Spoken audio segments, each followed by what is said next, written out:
Oke, prinsip asuransi nomor 5 adalah contribution atau secara bersama-sama jika terjadi kerugian.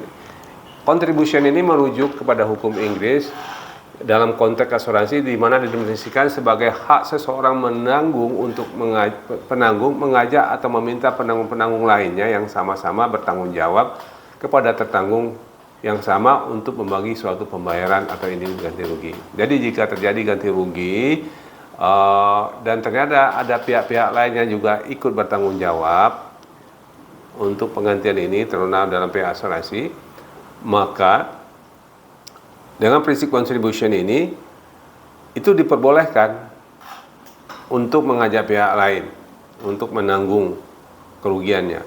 Misalnya dalam contoh ini kita mencontohkan misalnya di asuransi kesehatan.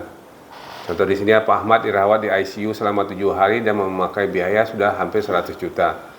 Tagihan perawatan Pak Adi di-cover oleh perusahaan sebesar 60 juta.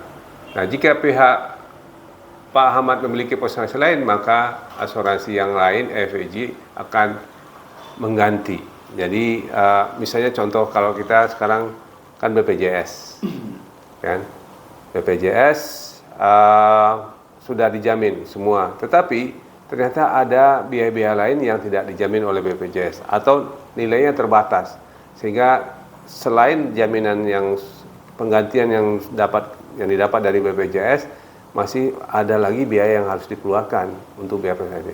Nah, ternyata dia punya asuransi lain tambahan. Nah, kekurangannya itu bisa ditutupi oleh jaminan dari polis asuransi lain. Itu namanya dalam prinsip contribution. Di asuransi kesehatan disebut namanya COB.